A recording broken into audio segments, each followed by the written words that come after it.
are struggling with. Cancer is the second leading cause of death in this country, leaving over 500,000 families each and every year without mothers, fathers, or children. But there's some good news. Canadian research team has come up with DCA. They believe it's a cheap and simple drug that kills almost all cancers. You heard that right. The real story is you can't have it. Not because it's unsafe, but because your blood's going to shoot out of your eyes, because it doesn't make any money. You and I know there's big money to be made when pharmaceutical companies develop new life-saving drugs. But the gravy train doesn't last for long. After investing millions and millions of dollars into research and to the development of a new drug, companies only have a few years to make their money back, plus a profit, before their patent expires, and competing companies can make a generic form of the same drug. So, back to this Canadian team and DCA. They're working out of the University of Alberta in Edmonton, Canada, and scientists have tested DCA on human cells cultured outside the body. They found that it killed lung, breast, and brain cancer cells, but not healthy cells. Got it? That's revolutionary. This is bordering on a cancer miracle. Tumors in lab rats that were deliberately infected with human cancer also shrank drastically when they were given DCA. So, where's the problem? Well, since DCA has no patent, that means it can be made generically from day one. No exclusivity equals no value. You know, I heard that today and I thought, you know, once in a while, maybe capitalism needs to be reminded of the value of human life. Dr. Evangelos Mikalakis, he is one of the leading researchers working on DCA out of the University of Alberta. Doctor, am I overstating this? Do you believe this is a cure for many cancers? I'm not sure I would call it a miracle, Glenn. It's a very promising advance, but there have been a lot of miracles in medicine, in lab animals and in test tubes that never translate into miracles in actual human beings. Okay, now so there are a lot of reasons to be optimistic about it. Can you do these studies, and how long will it take? We are about to start these clinical trials in human beings here at the University of Alberta, and we think we'll be starting somewhere in the next couple of months. It will take several months to complete the first stage of these trials to know at least that this drug is effective in human beings as it was in human cells out of the body. Was this drug used for anything else?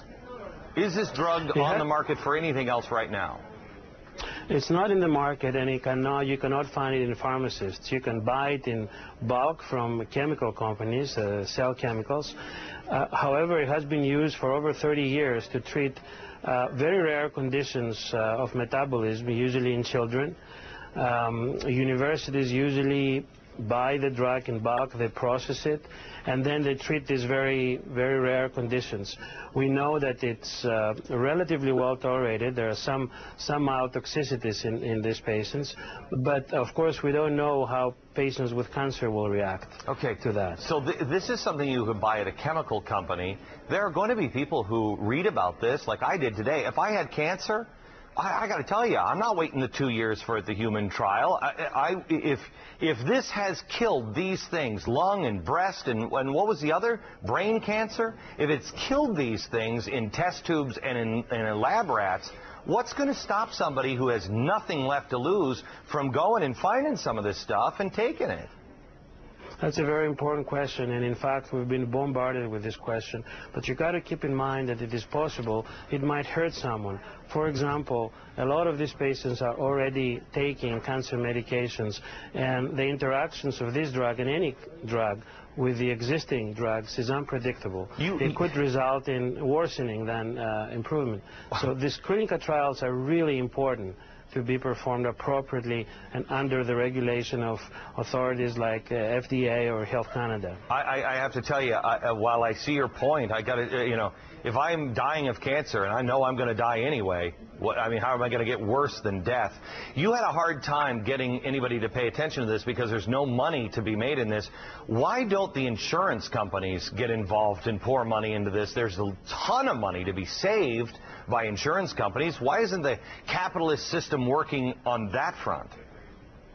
That's a very interesting question, and you're right. You would expect. I think there are some laws preventing the insurance company in investing in research, but I'm not a lawyer to tell you that. I think there is some regulations. It's not that easy to do that.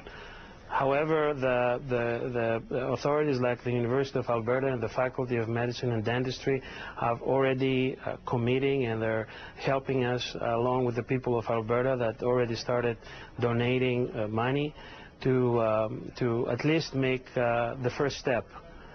All right. Doctor, thank you very much. That is the real story tonight. If you'd like to find out about this story, or you'd like to tell us about another real story of your own, please click on to www.glennbeck.com. Hit that real story button. All